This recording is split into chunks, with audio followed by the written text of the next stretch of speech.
اس programme کے اخراجات جو اسمر منسٹریز کے دوست اور پارٹنرز ادا کرتے ہیں۔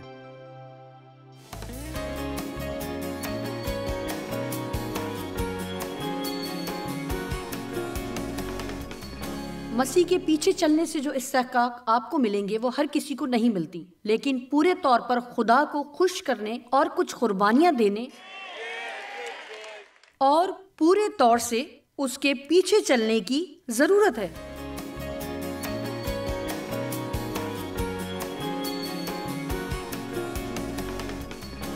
یوحنا 5 باب 41 آیت۔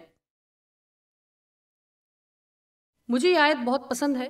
میں آدمیوں سے عزت نہیں چاہتا، یعنی میں کسی انسان سے عزت نہیں چاہتا۔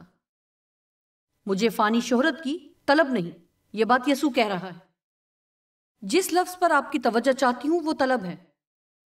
آج سے پہلے میں نے اس لفظ پر کبھی نشان نہ لگایا تھا، کیونکہ آج ہی میں اس پر غور کر رہی تھی۔ یہ خواہش بری نہیں کہ لوگ آپ کو پسند کریں، یہ ایک عمومی قدرتی جذبہ ہے۔ میں امید کرتی ہوں کہ آپ مجھے پسند کرتے ہیں۔ میرا مطلب ہے ہم سب یہ چاہتے ہیں۔ مجھے امید ہے کہ جو میری بات سے آپ خوش ہیں۔ میں ایسا کچھ نہیں کہتی جس سے آپ ناراض ہوں۔ ہم سب چاہتے ہیں کہ لوگ ہمیں پسند کریں، لیکن میں اس کی شدید خواہش نہیں رکھتی۔ میں اسے حاصل کرنا نہیں چاہتی۔ ایک وقت تھا جب میں چاہتی تھی۔ تب آپ ایسے ہوتے ہیں کہ آپ لوگوں کی طرف دیکھتے ہیں اور اگر ان سے تعریف نہیں ملتی تو پھر آپ اپنے کام میں تبدیلی شروع کر دیتے ہیں۔ تو پھر آپ اپنے بالوں کا انداز بدل لیتے ہیں یا اپنے کپڑوں کا انداز تبدیل کر لیتے ہیں۔ آپ کے خیال میں کتنے خدام ایسے ہوں گے جو وہ پیغام نہیں سناتے جو ان کے ایمان کے مطابق خدا نے ان کے منہ میں ڈالا ہے، کیونکہ انہیں خدشہ ہے کہ اگر وہ ایسا کریں گے تو ان کی کلیسیا کی تعداد کم ہو جائے گی۔ بہت سے لوگ ایسے ہیں، جب ہم خدا کی پیروی پر لوگوں کے خوف کو ترجیح دیتے ہیں تو ہم خدا کو رنجیدہ کرتے ہیں۔ آمین۔ میں آپ میں سے کسی کو رنجیدہ نہیں کرنا چاہتی، لیکن آپ جانتے ہیں یسوع تو ہر وقت لوگوں کو رنجیدہ کیا کرتا تھا۔ حقیقت میں یہی اس کی خصوصیت تھی۔ دراصل وہ کسی خاص وجہ سے ایسا کرتا تھا۔ میرا خیال ہے کہ وہ جان بوجھ کر فریسیوں کے درمیان چلا گیا اور سبت کے دن ایک آدمی کو شفا دی تاکہ ان کو اشتعال دلائے۔ آمین۔ لہٰذا ابھی تک میں یہ معلوم کرنے کی کوشش کر رہی ہوں کہ خدا میرے لیے کیا کرنا چاہ رہا ہے، لیکن میرا خیال ہے کہ میں اتنی منفرد اور دلیر ہوں کہ کہہ سکوں میں حاضر ہوں، جو تو کرنا چاہتا ہے کر، اور میں ایسی ہی ہوں۔ آپ جانتے ہیں میرا خیال ہے کہ جن لوگوں کو خدا استعمال کرتا ان لوگوں سے زیادہ مجھے کبھی کسی چیز نے حیران نہیں کیا ہے۔ دیکھیں، اس سے کبھی تو آپ ہنسنا چاہتے ہیں اور کبھی رونا چاہتے ہیں۔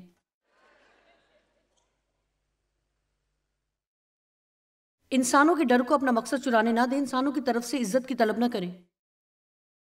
مجھے وہ حوالہ پسند ہے جہاں یسوع نے کچھ ایسا کہا، لکھا ہے کہ یسوع اپنی شہرت نہیں چاہتا تھا۔ کیا آپ ایسا سمجھتے ہیں؟ لگتا ہے جیسے اس نے اس چیز سے خود کو دور رکھا۔ آج رات میں چاہتی ہوں کہ آپ سوچیں، کیا آپ خدا کی خوشنودی کے لیے زندگی گزار رہے ہیں؟ ہر روز یہی سچے مسیحی ہونے کا مطلب ہے، اور اس میں جئیں۔ اپنی گاڑی میں صلیب لٹکا لینے سے یا اپنی گردن میں صلیب لٹکا لینا یا کوئی مسیحی فرقہ اپنا لینا مسیحی ہونے کی نشانی نہیں، بلکہ اس کا مطلب ہے کہ اس کی پیروی کریں۔ یسوع نے کہا اگر تم میں سے کوئی میرا شاگرد بننا چاہے تو ہر روز اپنی صلیب اٹھائے اور میرے پیچھے ہو لے۔ ہو سکتا ہے کہ صلیب دنیا میں اتنی مقبول نہ ہو جتنے ہر دل عزیز آپ پہلے تھے، لیکن اگر آپ 10 دوستوں کو کھوئیں گے تو خدا آپ کی زندگی میں آپ کو 10,000 دوست واپس دے گا۔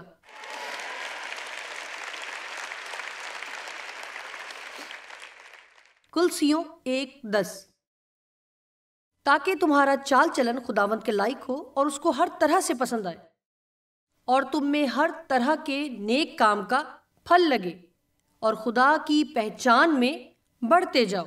اچھا، ہم یہاں ٹھہرتے ہیں اور اس پر 4 حصوں کا سلسلہ آگے بڑھائیں گے۔ کیا ہم اپنی بات چیت سے خدا کو خوش کرنے کی خواہش رکھتے ہیں؟ کیا ہم اپنی زندگی کے تمام پوشیدہ خیالات سے بھی اسے خوش کرنے کی کوشش کرتے ہیں؟ کیا ہم خواہش رکھتے ہیں کہ اپنے لباس سے بھی اسے خوش کرتے ہیں؟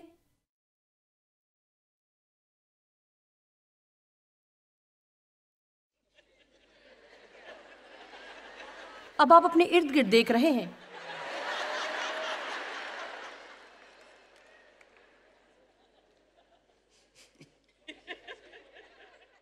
ایک منٹ کے لیے یہاں ٹھہریں۔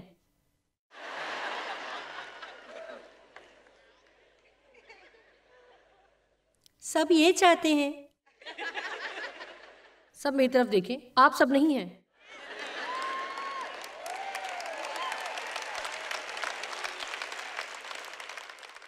اور جب آپ مسیح یسوع کے پیچھے ہو لیتے ہیں تو بہت سے وہ حقوق جو آپ کو ملتے ہیں سب کو حاصل نہیں ہوتے، لیکن کچھ قربانیاں بھی دینا پڑتی ہیں تاکہ خدا کو پورے طور سے خوش کیا جائے اور اس کے پیچھے چلا جائے۔ آمین۔ لہٰذا لباس کے بارے سوچنا میں آپ پر چھوڑتی ہوں، یہ آپ کا ہوم ورک ہے۔ مجھے معلوم ہے کہ غالباً میں آپ کو پریشان کر رہی ہوں، شاید نہیں کر رہی۔ جب آپ آئے تھے تو جانتے تھے کہ کیا ملے گا۔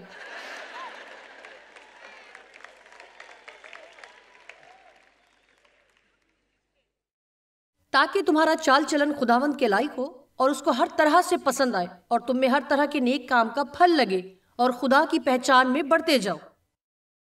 پہلا تھسلنیکیو 2:4۔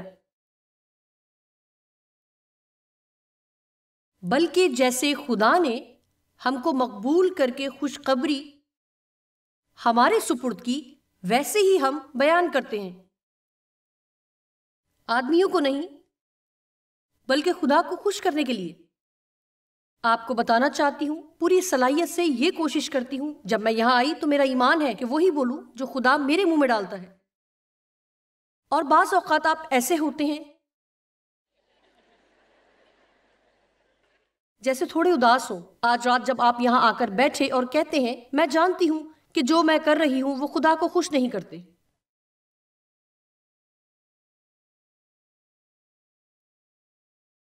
کیا آج رات یہاں آپ خوش نہیں؟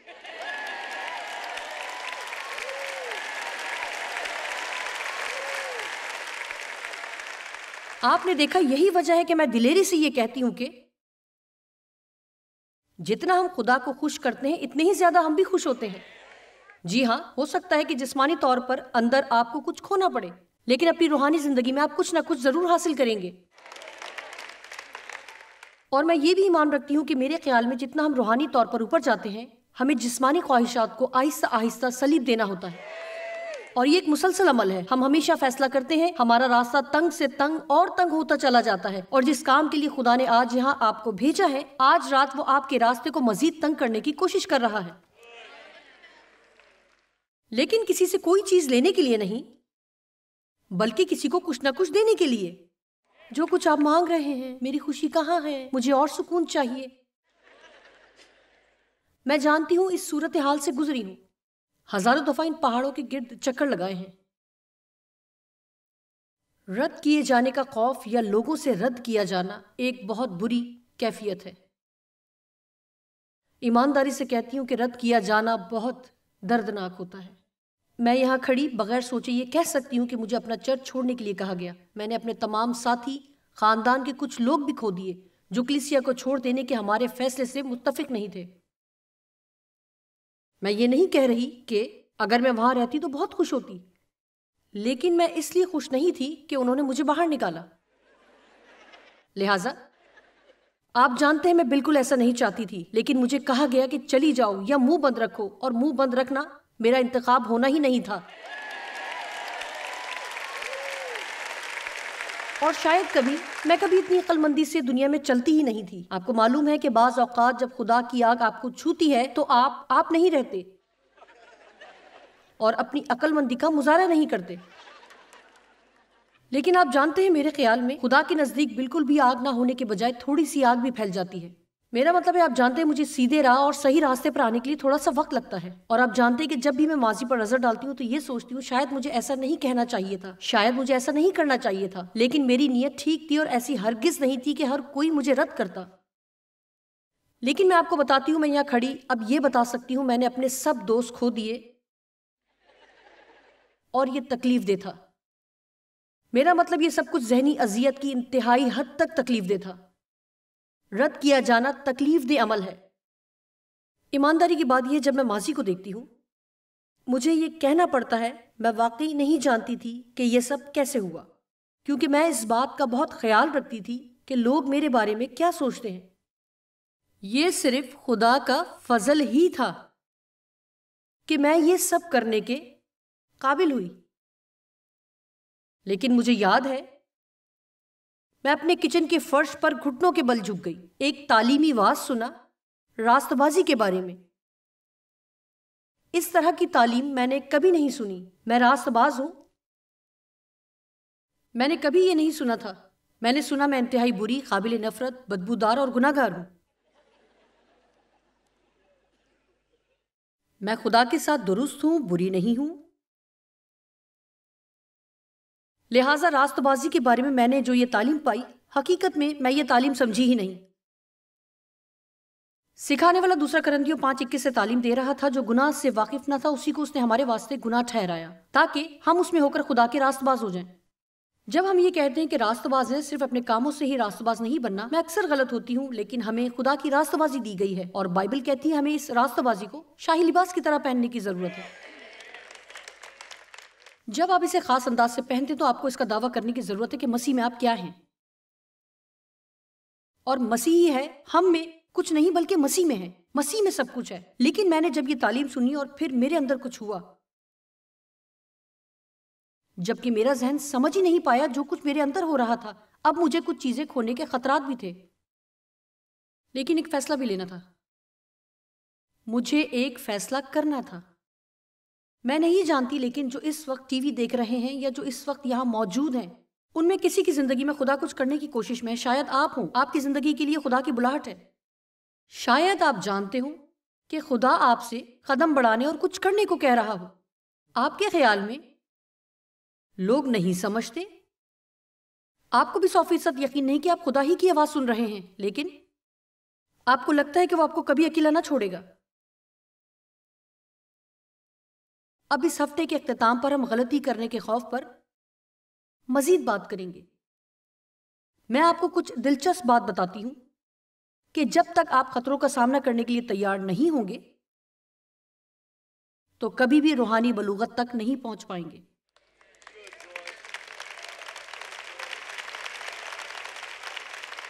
میں انتہائی خطرے میں اور غیر محفوظ تھی۔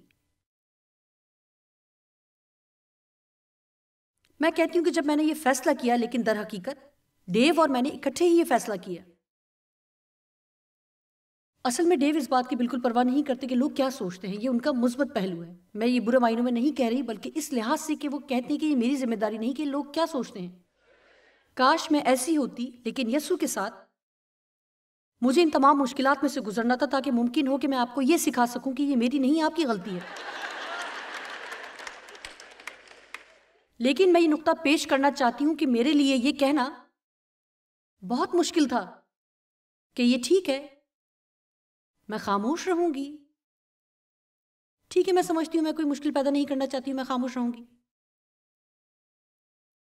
لیکن میں اس ساری تکلیف کے درمیان تھی اور اب میں انجام سے لطف اندوز ہو رہی ہوں۔ آمین۔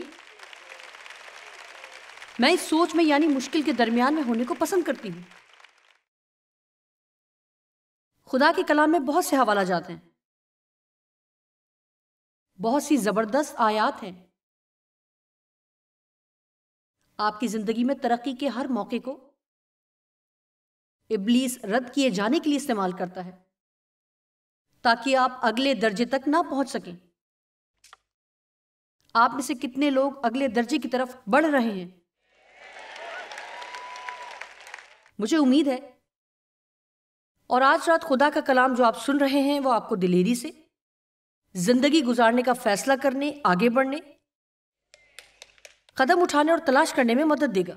اور میں یہ نہیں کہہ رہی کہ بے وقوفی کریں یا نادان بنے یا قبطی بنے۔ اور آپ جانتے ہیں اگر روحانی پختگی رکھنے والے 20 لوگ آپ سے کہیں کہ آپ غلطی کر رہے ہیں تو شاید یہ بہتر ہوگا کہ آپ واپس جائیں اور اس کے بارے میں مزید دعا کریں کہ کہیں وہ خدا کی پیروی نہ کرنے والوں کا کوئی گروہ تو نہیں، تو ایسوں کی نہ سنیں۔ آپ جانتے ہیں، میرا مطلب ہے کہ آپ کو یہ دیکھنے کی ضرورت ہے کہ آپ کی مخالفت کہاں سے ہو رہی ہے۔ میں نے بغاوت کی تلقین نہیں کی، کسی کی نہ سنیں۔ میرے خیال میں کسی اور کی سوچ کے مطابق زندگی گزارنے کی کوشش کرنے سے زیادہ بری بات ہو ہی نہیں سکتی کہ کسی دوسرے کی مرضی کے مطابق زندگی گزارنا لوگ چاہتے ہیں۔ آپ ویسا ہی بننے کی کوشش کریں جیسا کہ وہ چاہتے ہیں کہ آپ بنیں، تو بہت جلد آپ اپنا آپ کھو دیں گے اور آپ کو پتہ بھی نہیں چلے گا کہ آپ کو کیسا ہونا چاہیے۔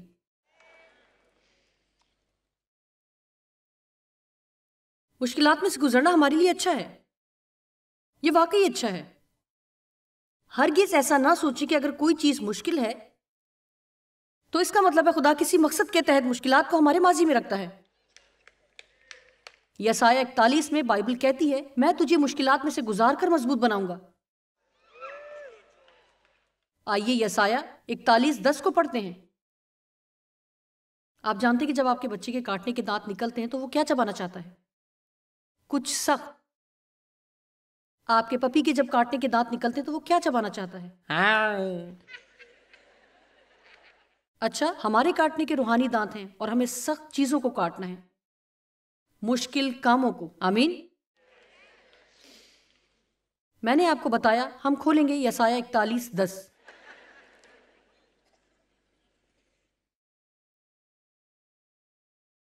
یہ اس آیت کا بہت زبردست حصہ ہے۔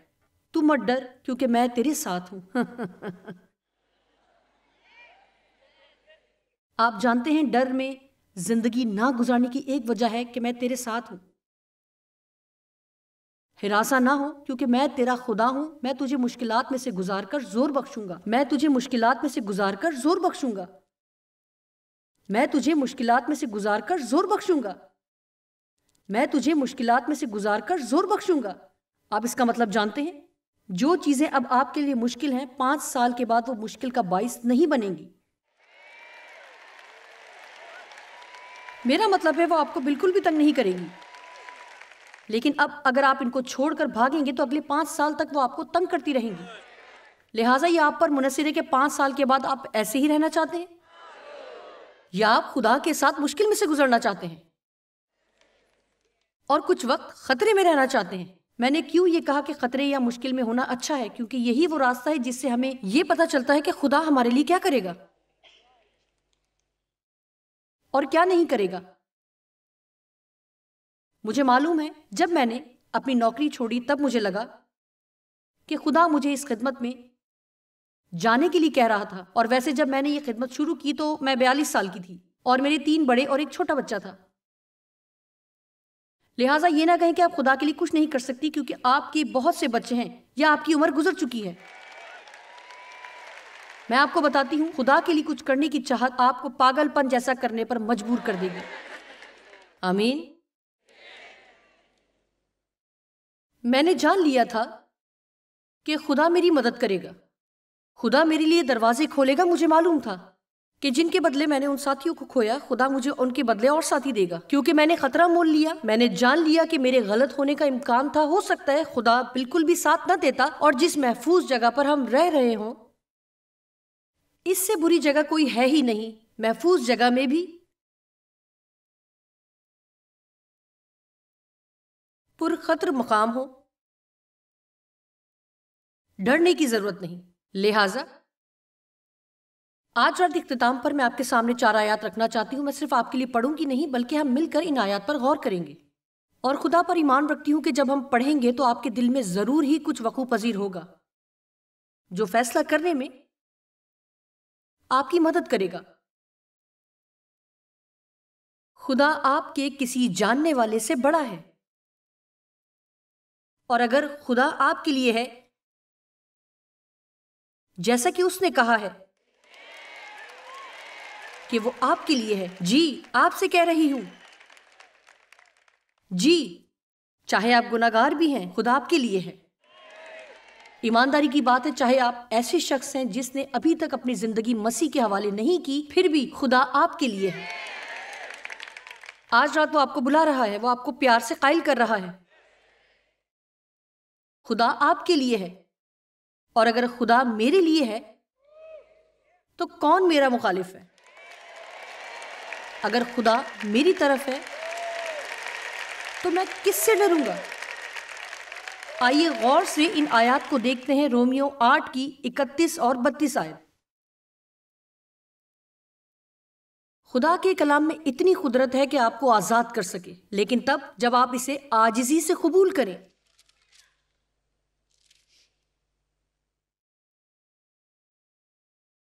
پس ہم ان باتوں کی بابت کیا کہیں؟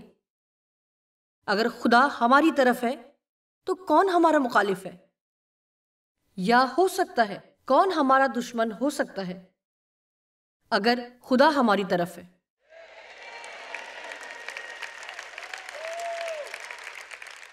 زبور 118 کی 6 آیت۔ خداوند میری طرف ہے، میں نہیں ڈرنے کا، انسان میرا کیا کر سکتا ہے؟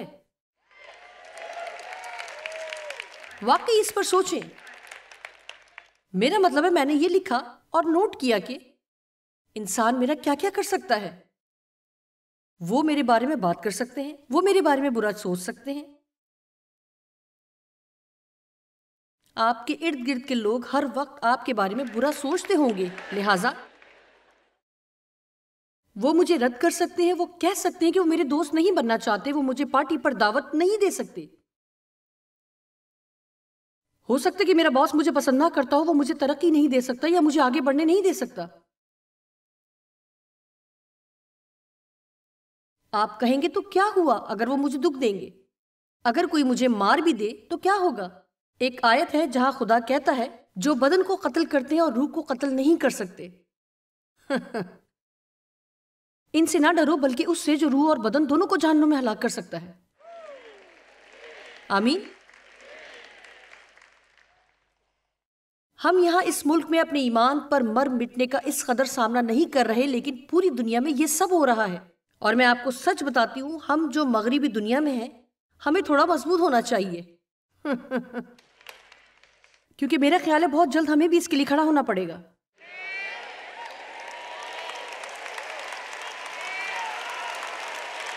اور ہو سکتا ہے اگر ہم ایسا کریں تو ہم کچھ مراد کھو دیں۔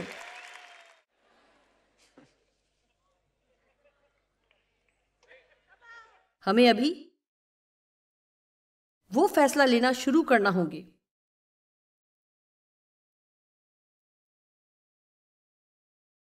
زبور 27 کی 1 آیت۔ خداوند میری روشنی اور میری نجات ہے، مجھے کس کی دہشت؟ یعنی خوف یا ڈر خداوند میری زندگی کا پشتہ ہے، مجھے کس کی ہیبت؟ کیا اب بھی آپ فیصلہ لینے کے لیے تیار نہیں ہوئے؟